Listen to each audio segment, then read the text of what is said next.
que les fonctions exécutives sont critiques pour tellement d'aspects de la vie de tous les jours et pour le succès dans la vie, ben, on comprend qu'il y a beaucoup d'intérêt pour essayer de les améliorer. Donc, une personne qui a beaucoup travaillé sur l'intervention des fonctions exécutives, c'est Adele Diamond. Donc, elle a publié une grosse méta-analyse sur les interventions des fonctions exécutives, puis elle a montré que c'est possible d'améliorer ces fonctions-là à tout âge. Donc, aussi jeune que les enfants d'âge préscolaire et même encore chez les personnes âgées. Mais attention, c'est pas n'importe quelle intervention qui fonctionne bien. Donc, il y a des principes à respecter, puis c'est sur ça qu'on va s'attarder premièrement. Donc, il y a un volet un petit peu plus théorique avant de se pencher sur les interventions plus spécifiques, vraiment concrètes. Pour bien comprendre les principes d'intervention. Donc, les buts d'une intervention des fonctions exécutives, qu'est-ce que ça devrait être? Bien, ça ne devrait pas être d'améliorer notre performance au test formel, au test cognitif. Hein? Ça devrait vraiment être d'améliorer nos fonctions exécutives pour pouvoir transférer, généraliser ces acquis-là à nos tâches de la vie quotidienne qui n'ont pas été entraînées. Donc, il faut que ça ait une valeur écologique. Et puis, on souhaite idéalement que l'intervention ait des effets à long terme. On veut que ça perdure, les effets de notre intervention. Donc, je vais présenter dans un premier temps les principes d'intervention. Donc, les changements qui s'opèrent dans notre cerveau, qui se développent, sont influencés en partie par les expériences de l'enfant. Donc, le fait de pratiquer une tâche quelconque va amener une augmentation de l'efficacité des réseaux neuronaux qui supportent cette tâche-là.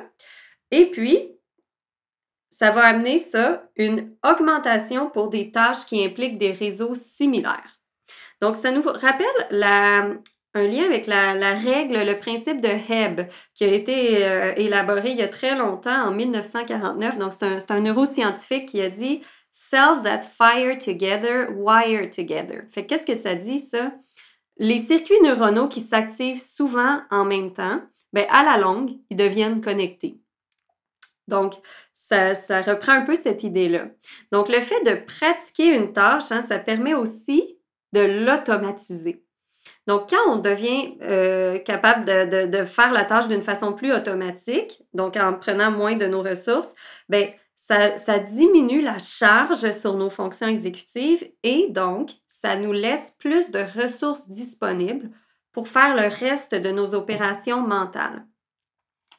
Donc, c'est pas en expliquant ou en pratiquant une fois une stratégie que le rendement va augmenter. Il faut toujours garder ça en tête. C'est à la longue. Donc, par exemple, un enfant peut savoir qu'il ne doit pas frapper l'autre enfant, mais dans le feu de l'action, il peut le frapper pareil.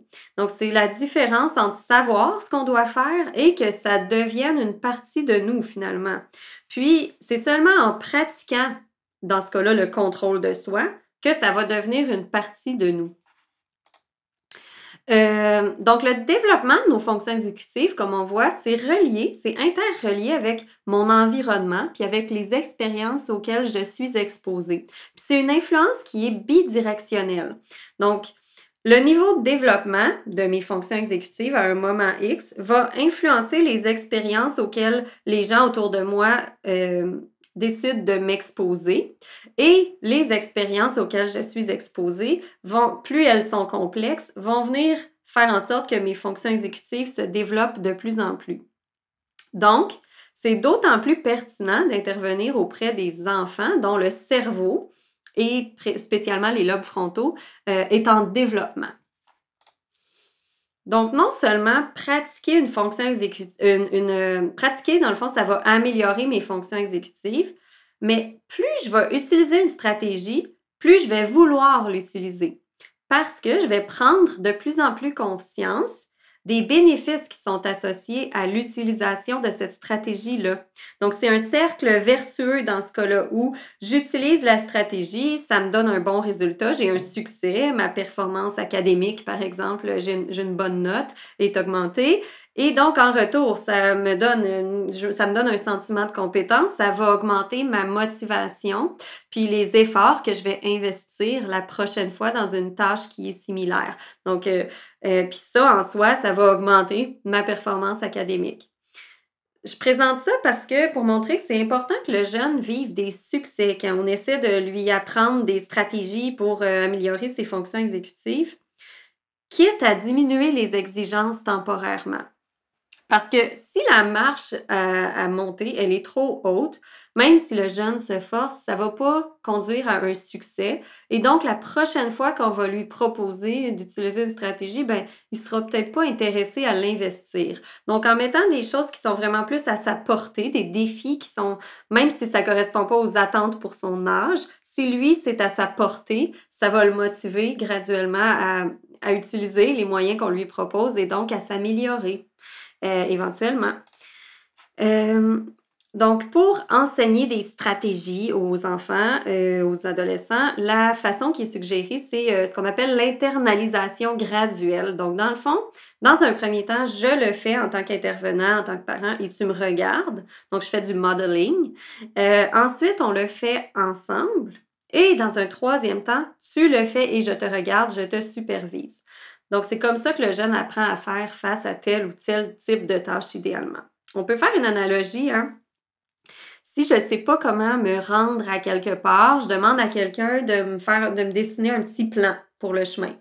Bien, les premières fois que je vais me rendre à cet endroit-là, je vais apporter mon plan avec moi, puis je vais m'y référer souvent pour ne pas me perdre.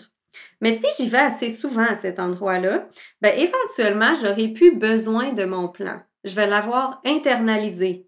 Je vais me fier à ma représentation mentale du plan pour me rendre là où je veux me rendre.